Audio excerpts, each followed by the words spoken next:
one began early 1960s. A space program based on ET technology. They had an original seat from a UFO. Men who claim they've been to Mars and back. Why is it essential that I go? And he said, because the survival of the human race depends on it. Eyewitness testimony. And then we see the speeding shoot up through the clouds, up into space. And dangerous confrontations. Everything you know is wrong. What you think is real is not. What you've been told are lies. There's been a coup on planet Earth. And it is our job to reveal it. There's only one team whistleblowers can trust with the truth. Bill Ryan, Terry Cassidy, Shadow Operations, The Mars Project. Look at that. Right. Now, focus on the ridge. Yes. And sweep across slowly to the right. We were in a remote part of the Utah desert. My partner, Terry Cassidy, and me, Bill Ryan. Every step in our investigation had led us here, out in the middle of nowhere. If our sources were correct, we were closing in on a military installation, a hidden base for a top-secret government space program, one that's been sending people to Mars. Let's go closer. But we'll get closer to that on the road. We knew we had to proceed cautiously. We did not want to be seen. But it was too late. Suddenly, they blocked the road. Security guards with guns. This wasn't good. Not good at all. Hey, leave the camera alone. Hey, Get your hands the camera's wrong. A secret Mars space program. A military base on the Red Planet. A mysterious syndicate concealing extraterrestrial contact. Terry Cassidy and I had been hearing rumors about a Mars cover-up for years. We've tried to find its purpose and who was behind it. But in all our years as investigators, we'd never found anything close to a smoking gun. Not until we got a call from a man named Gordon Novell. What did he say? He said he'd been given some photographs. He wanted to show them to us. Did you say what all?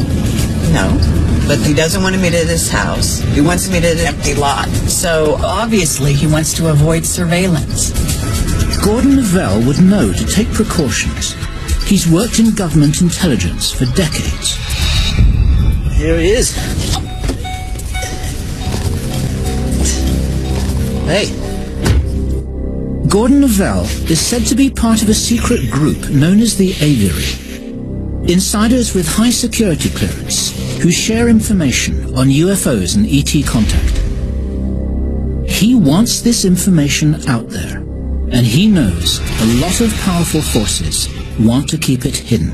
I got something I want to show you.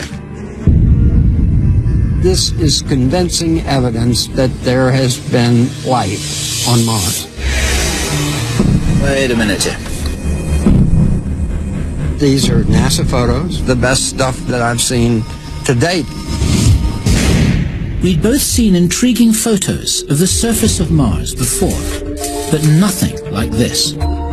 These photos had much better resolution than anything NASA had released publicly. The images clearly showed things on the surface, things we could not explain. These are pretty authentic looking. So where'd you get these? They came from my friends at Langley. Langley, Virginia, headquarters of the CIA. What do you know about this thing, Gordon? It could be air transfer tubes. Is it being used to move water, or is people walking through it? What is it? What's it doing there? It's certainly not natural. That's metal. And it's on Mars, and this has been a real eye-opener for me, and they're developing Mars. Somebody is. Doesn't say it's Americans, doesn't say it's ET, but I would say from the technology I'm looking at here, it don't look like it was made in the USA. Air transfer tubes, tunnels, structures that were not natural. Novell seemed convinced that someone had established some sort of base on Mars. But how were they getting there? Novell's next photo was a clue. Now, what is that? It's awfully high. It's taken from a shuttle. It's higher than a plane should be flying. It's obviously some type of sophisticated flying triangle. We'd heard talk of a mysterious fleet of triangular craft, but Novell told us they were real, and that they could be connected to a secret Mars program that's been going on for decades. I heard that they reverse engineered it in the 60s. You're saying reverse engineered from an ET craft, Absolutely. right? What's the range and capability of these starships? Do you have any idea? They can do anything they want. You know, if you got ET technology, it would be pretty quick and pretty fast. If there is a secret Mars program, who's behind it? The US, China, North Korea, the Russians, or someone else? Does our government have access to ET technology? If so, why are they keeping it so secret? The whole reason for the cover-up is economics. It's money. If you don't have to pay for fuel, then the world changes dramatically. The banks live off of oil and gas. So they're just protecting their own It's interests. protecting the banks, and banks run the world. If Gordon Novell was correct, it could have huge implications for the future of the human race. This hidden technology could end world poverty. It could also put the energy corporations out of business. So it's all about energy, and energy determines finance, and that determines the Finance secrecy. determines the politics, which determines the secrecy. We couldn't simply take his word for it. We needed to find out exactly what was happening on Mars. The first clue lay in the NASA photographs he'd given us. Those photographs of the tubes, I mean, they look unnatural to me. But I want to go cautiously with this. I want to get a second opinion on the tubes. I want to get somebody who knows a little bit about geology more than you and me. Right, so we get a geologist to look at the photographs. Yeah.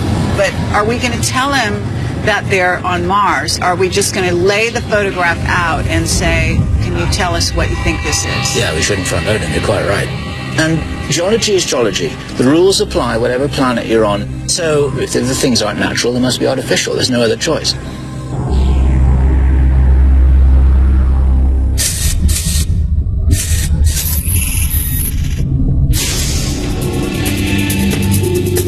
There was no time to waste. We arranged a meeting the next day with an independent scientific expert. Ron Nix is an engineering geologist. He's been analyzing desert formations for more than 30 years. This needs an explanation. What have we got here? We showed him the photos. We didn't tell him they were from Mars. What are we looking at here?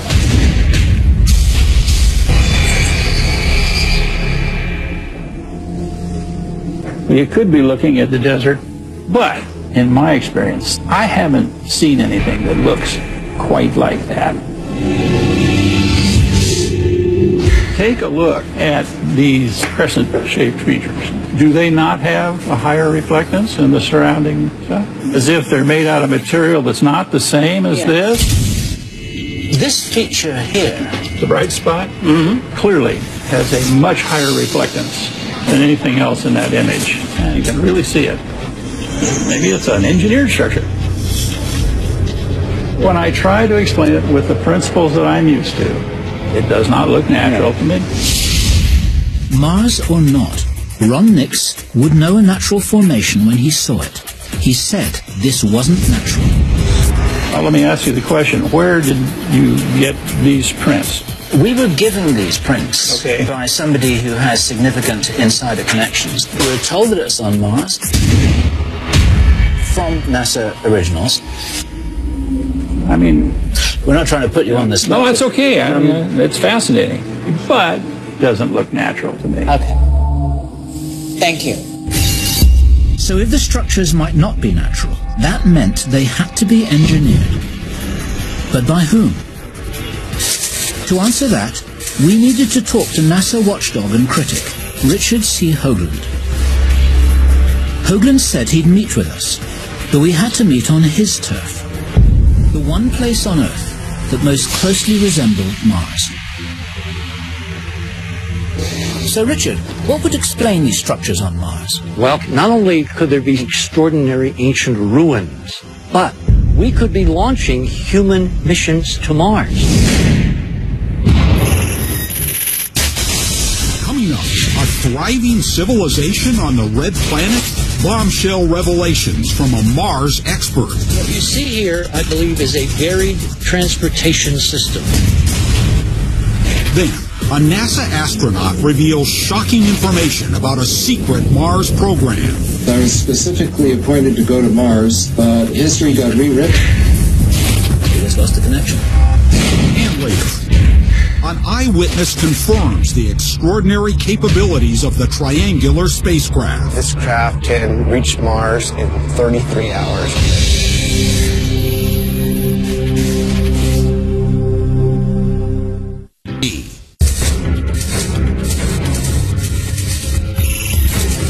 Kerry Cassidy and I have worked for years to disclose information the government is hiding about extraterrestrial contact. Now, we've gotten our hands on NASA photos showing possible evidence of engineered structures on Mars. To unravel the significance of these photos, we've come to the Arizona desert to meet with space science expert Richard Hoagland. This is probably the closest analog to Mars you're going to find anywhere on Earth. This thing was formed, we think, about 50,000 years ago by an object coming in through this incredible Arizona sky, buried itself in the ground 1,000 feet down. Hoagland is a former NASA consultant who claims NASA is covering up what it knows about life on Mars. He's uncovered what he believes to be photographic evidence of ancient ruins on Mars, anomalous structures, including a photo that appears to show a giant face on the surface of the planet.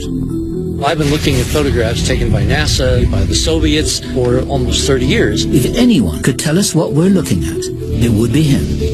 So, Richard, what would explain these structures on Mars? If you actually look at this, it looks like it's ruins being eroded out of these sand dunes. What you see here, I believe, is a varied transportation system. Okay, you know this because you're in touch with people from inside NASA? Of course. There are people leaking like crazy. There were people that were leaking in the beginning of the Apollo program. And we found little clues buried in that database, which now confirm what we have discovered. You cannot ignore the actual science. I mean, look here. This is a Mariner 9 picture. Hoagland had brought some intriguing NASA photos of his own. This is the infamous face on Mars that was photographed by Viking in 1976. But what the officials say is that it's all tricks of light and shadow. Nothing there. But it's not a trick of light and shadow. And we know that now because we have data after data after data with multiple angles, multiple lighting. It's not a trick. There's no doubt in my mind it's a statue. But because most people are authority-driven, they take the voice of their experts over their own eyes. So your watchword is take a look for yourself. That's Absolutely. what you want to tell me. Take a look for yourself. What else do you have there? These are the pyramids located just to the west. This face on Mars. You can see there's this incredible precise geometry. There's no doubt this was a huge, mile-wide, 5-sided pyramid. These guys, who I think were our ancestors, built big. Hoagland had an even more shocking story to tell. He said that back when he was a network television science consultant, he was inside a NASA control room when the first Mars space probe touched down. When Viking landed in 1976, I'm standing there looking at a monitor with Carl Sagan. Carl is on my left, some NBC guys are on my right, and we're looking at this first color image come in, downlink, live from Mars, and it looks like Arizona. I saw some of the pictures and it's a clear resolution.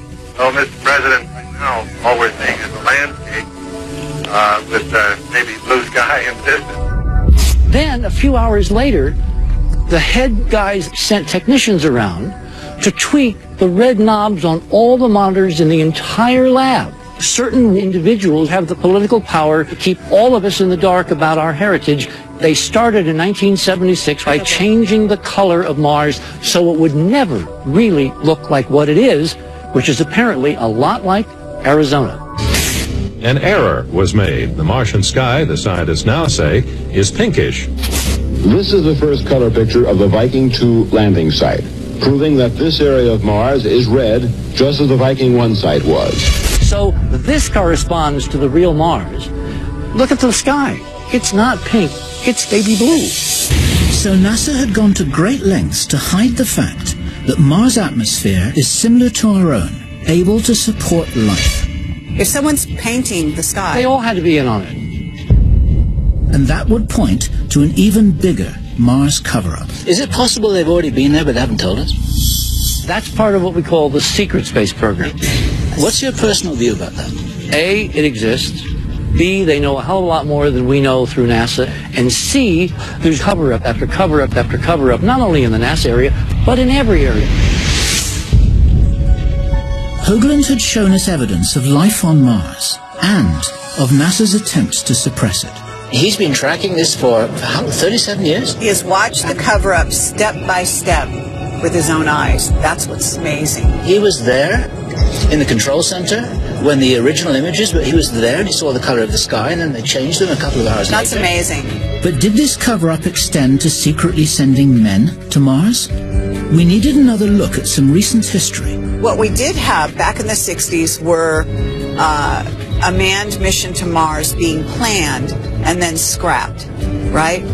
Yep. We began where the public record leaves off, a 1967 NASA program to send men to Mars. Astronaut Brian O'Leary was selected to be on the first flight, but when the program was abruptly cancelled the following year, he hung up his spacesuit and quit. We found O'Leary had moved to South America. He seemed nervous about talking, but we managed to persuade him to speak with us via Skype. Hi, Brian.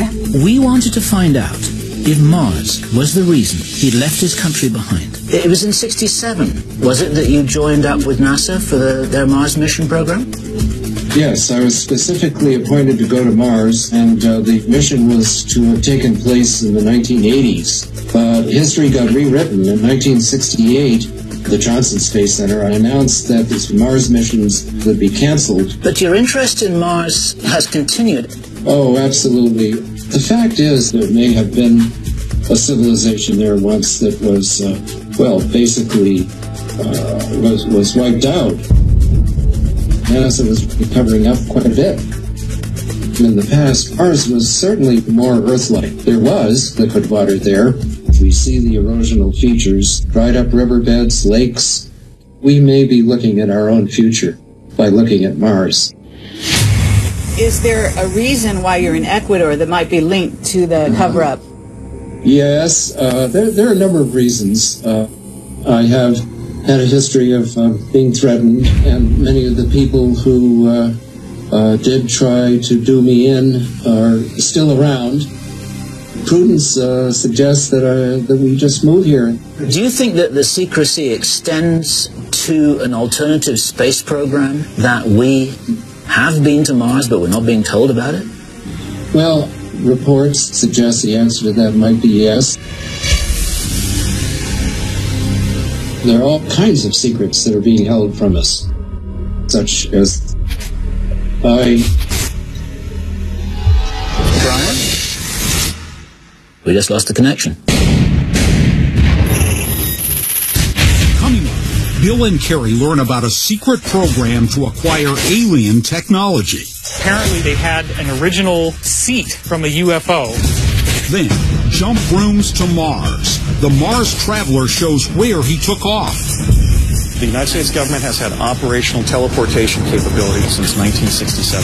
And later, the team seeks answers in the remote desert and ends up in a dangerous situation. Get the cameras out of here now.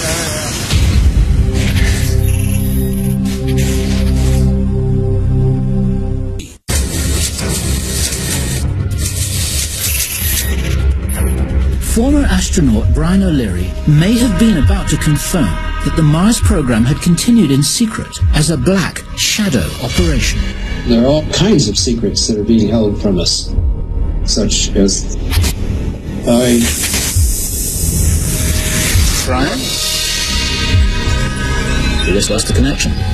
And then, suddenly, the transmission went dead. Were we getting too close to the truth? The Mars witnesses are really in fear for their lives, like Brian O'Leary. We're talking about something so hot. My provisional conclusion is that there's something very significant about Mars that they don't want us to know about.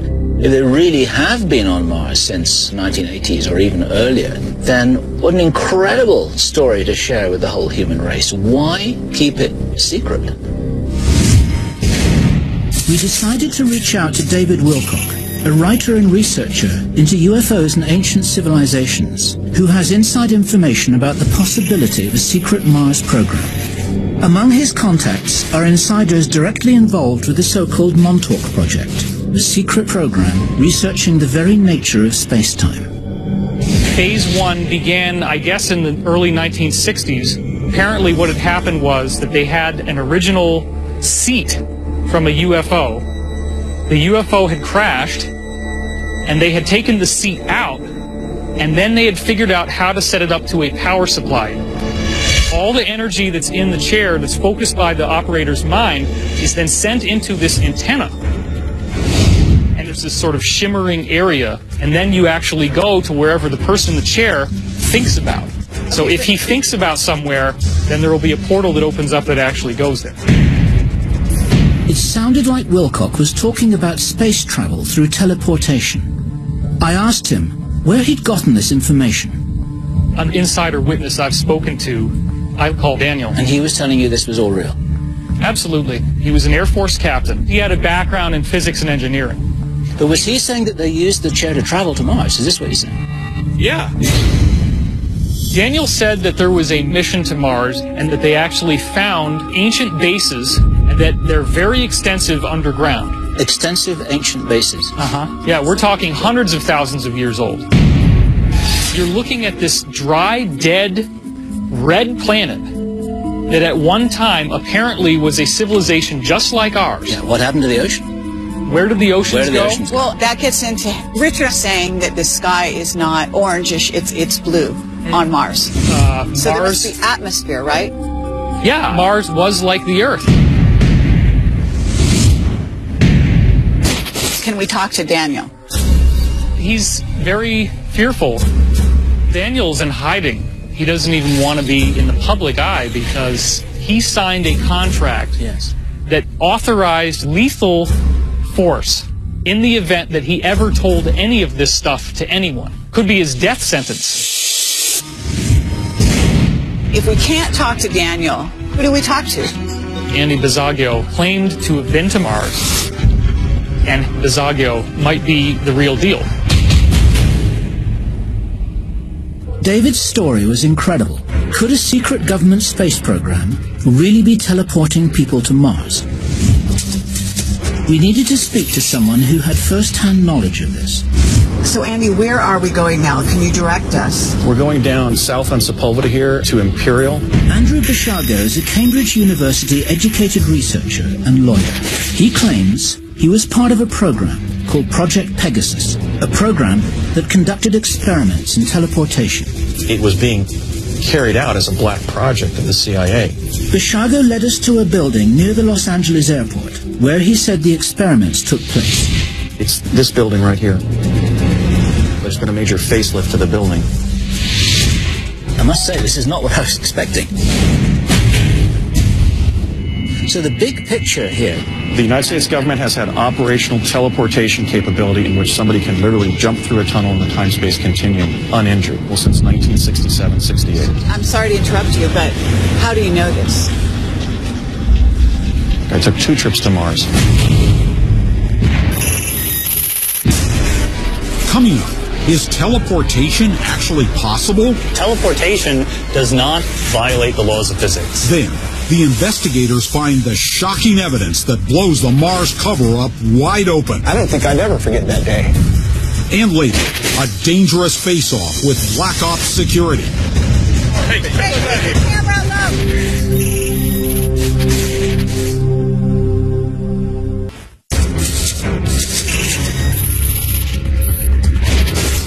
I must say, this is not what I was expecting. Kerry and I were face to face with a man who claimed to have been sent to Mars, but he didn't get there the way we'd expected. I was 19, I was at UCLA. They put a CIA officer sort of in my life as a contact officer. I was asked if I wanted to go to Mars. I said, no, I don't want to go to Mars. And I finally said to him, why is it essential that I go? And he said, because the survival of the human race depends on it. what has the CIA got to do with interplanetary travel? I mean, why is the CIA involved with this at all? It was initiated under the United States Navy, ultimately organized around the Defense Advanced Research Projects Agency, or DARPA. But the thrust of it was gathering intelligence for the Central Intelligence Agency. We were actually hiding teleportation from Soviet spies in our own defense labs during these years. Do you know if the Russians have this technology? I know that they were working on it. I know that we were several years ahead of them. Interesting. So maybe we weren't the only people teleporting to Mars. I asked him what was actually involved in getting there. We would jump from a office building, a CIA facility in El Segundo, California, to an underground location on Mars. We went up to the 8th floor. Lights began flashing. The box that kind of morphed and crunched into a cylinder. I could see this swirling pattern. The door opened in an underground base on Mars.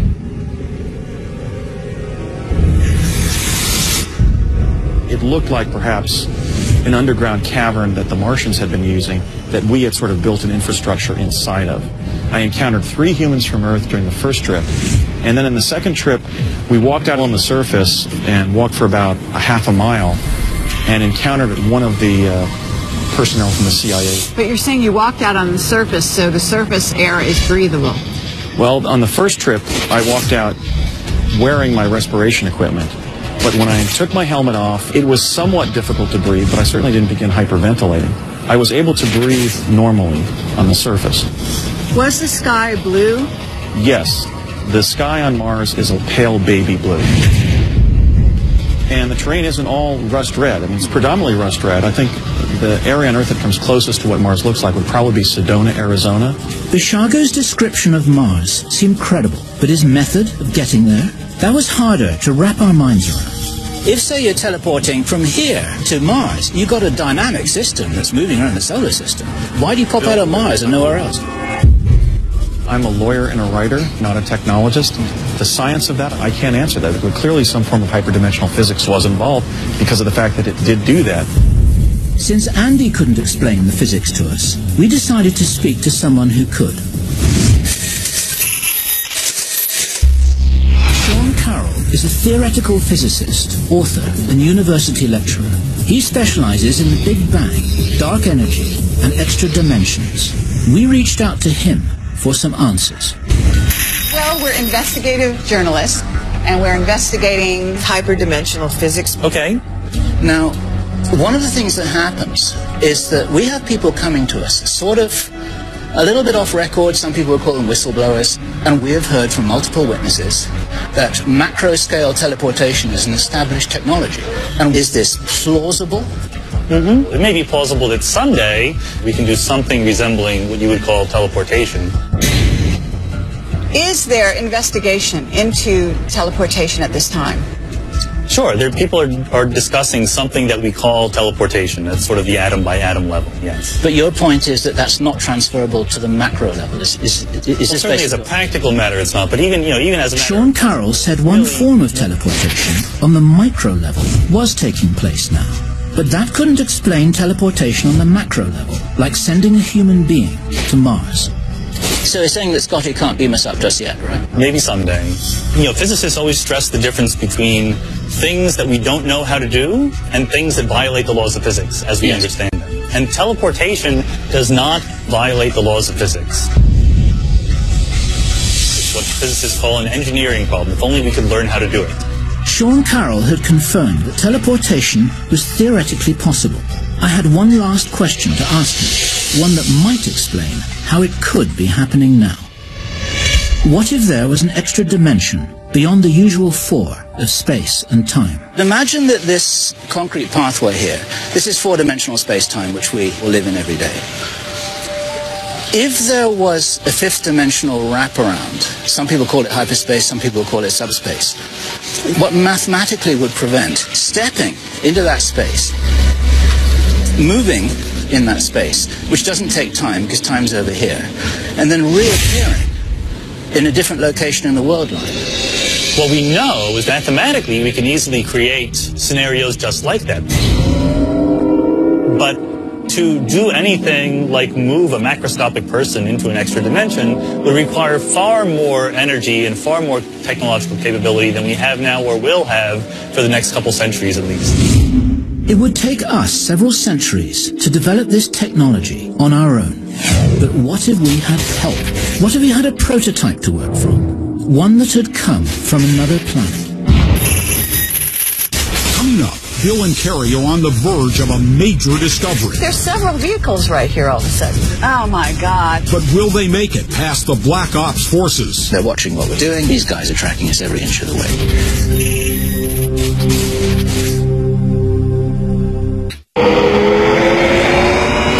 Carrie and I have been investigating unexplained activities on Mars. We decided to talk to the highest level source we could find, Bob Dean.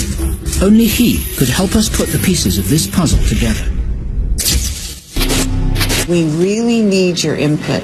Robert Dean is the ultimate government black ops insider, a former Army Command Sergeant Major. He obtained NATO's highest security level, Cosmic Top Secret, when he worked on a deep cover investigation into the potential threat of UFOs. We told him we'd been investigating evidence of strange activities on Mars. We are getting a lot of information that there is a secret space program. There are shipments going to Mars, that there is a constant flow of even humans going to Mars, that there are underground bases and they have been there for quite some time. I mean, what is it you know about Mars, and can you confirm or deny the things that I'm telling you right now? There has been an extraterrestrial presence on Mars for 100,000 years, for God's sake. Why do you want to tell us this? It's got to be brought out. The mass of people out there need to know what this is all about. There is a major ongoing facility on Mars right now. What can you tell us about that? There's a space facility which Mariner 9 photographed on the equator years and years ago, which NASA released accidentally, but then they denied they ever took the picture. I think it's a spaceport. I think probably it's where that gigantic triangular objects were photographed. Gigantic triangular craft. Exactly what Gordon Lavelle had shown us. We were told it's a craft that is possibly flying to Mars from a base in Utah. Yes, underground base. Interesting. We go to Mars regularly. We go to the moon regularly. How is that possible? We're dealing with major extraterrestrial intelligence. We have science that we use every day that's over 100 years beyond what establishment science has any idea about. Bob Dean was saying these spacecraft were using alien technology. Could that also explain teleportation? Because we've been talking to Andy Basiago. Do you know who he is? He was being teleported to Mars. Yes. Why keep it secret? The technology, there is no word to describe the value of the technology. We have had anti-gravity and we have had zero-point energy for over 40 years. Infinite energy forever for nothing. But it's not to be shared, it's not to be even admitted. But the average guy out there who's paying for his air conditioning and buying gas for his old clunker does not have any idea. Bob Dean was talking about the ultimate secret war, a race to control extraterrestrial technology, a resource so valuable that many of the world's most powerful forces are battling to control it. Have you ever really looked at the evidence? No. There's a shadow government. It has its own army, its own air force, its own navy that is totally separate and beyond everything that goes on in Washington. They're sitting on the technology. You understand? Yeah. That's why I think you're playing with dynamite here. Bob Dean's warning was ringing in our ears as Kerry and I set out to find the top-secret military installation in Utah, the one that could be hiding a launch pad to Mars. We'd arranged to meet Dave Rosenfeld a few miles from the edge of the base. Dave, He's a UFO investigator and an actual eyewitness to some extraordinary events in this area. This whole area is what they call the Utah Testing Training Range. Have you ever climbed the fence and gone over there at all? Absolutely not. What would happen? Any idea? We'd probably have Apache helicopters on us within 5-10 minutes.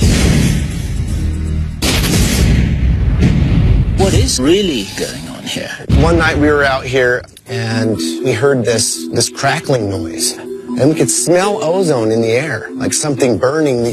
And then we seen just beyond this ridgeline here, this beam would shoot up. I mean, it was huge, through the clouds, up into space. I mean, it was just massive. Did you take pictures at any point of this beam? Yes, if you wait here, I'll grab one for you. Dave Rosenfeld's story was extraordinary. So was his evidence. Oh, wow. Okay. Yeah. Through the clouds, I mean, it was just massive. Rosenfeld's photos showed strange objects over the base, including a beam of light that cut deep into space. That night, did you get in trouble for being out here? Yes. I got confronted. These white SUVs block us in, and they get out. They're palming their pistols as they're walking up. Very, very intimidating. He says, well, I suggest you guys turn around and get out of here, because the people who follow us aren't as nice. They were trying to scare me to never come out here, or I don't think I'd ever forget that day. Are you seeing any craft that are triangles, black triangles? Yes. At night, I have seen triangular craft flying back and forth. One of the contractors I met works on a craft called the Venture Star. What is the Venture Star? The Venture Star is a craft that can take people up into space.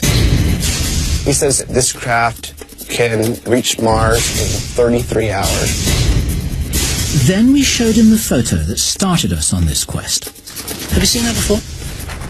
That looks like the Venture Star to me. Dave, do you think that craft could be based here? Yes. I think that the southern runway is one runway that could handle this type of craft. Can you take us out to this place that you've been talking about? I try to stay away from that area. I can show you on a map where it's at, but... You're really, like, afraid of what will happen if you... I've had too many, close calls with them. And Dave warned us that we would, too. As soon as you jump out of your truck and start filming, 5 minutes you're going to get confronted. But we wanted answers. There was no turning back. Right here. Everything in our investigation had led to this. All the clues pointed to the existence of a shadow space program, one that was using extraterrestrial technology to send humans to Mars. We set out the next morning to find the runway Dave told us about. We hoped to get photographic evidence of the Venture Star. We were miles from the base when we noticed something in the desert. Something that made us realize we were not alone.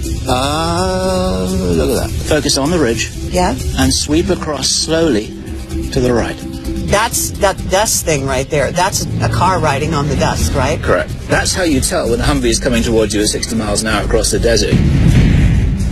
Look, there's several vehicles right here all of a sudden. Exactly. Look, did they just turn around? Oh, my God. We're already on their radar. They're watching what we're doing. These guys are tracking us every inch of the way. They do that. What are we going to do now? Well, there's only one way out of here. Time was running out, but we had to press on. We were so close now that we didn't want to give up. And then, there it was. See what I see? Well, I think there's a runway coming out through those ridges right there. It's cleared ground, and it's straight as an arrow. There was no mistake. It looked like a runway. This could be the landing strip for the Venture Star. Let's go down further.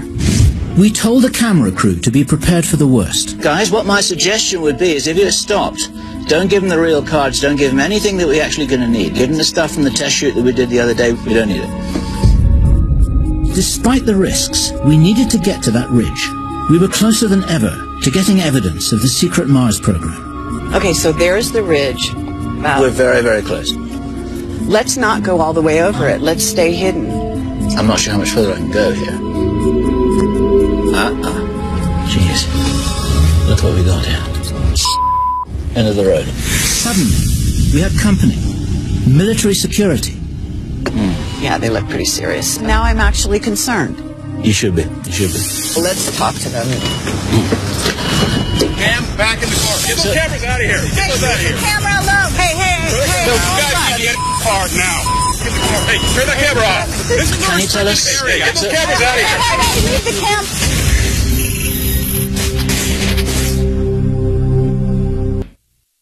Kerry Cassidy and I were in the Utah desert. We'd finally found the highly secretive and highly protected military facility we'd been looking for. If our sources were right, this was the site of secret Mars activity. Interplanetary spacecraft, unusual runways, top-secret underground bases, perhaps even jump rooms to Mars. But suddenly, we were surrounded by security forces. Look what we got here. Can you tell us? Hey, get those cameras out of here. Hey, leave the camera alone. Hey. Back in your car now. Yeah, so we're You guys need to get in your car now. Get the cameras out of here now. Leave immediately. We do need to have some authorization. The cameras are off. The cameras are off. Leave now or get arrested. Come on. They've told us everything we need to know. Now we know where we are, Kerry. That's all right.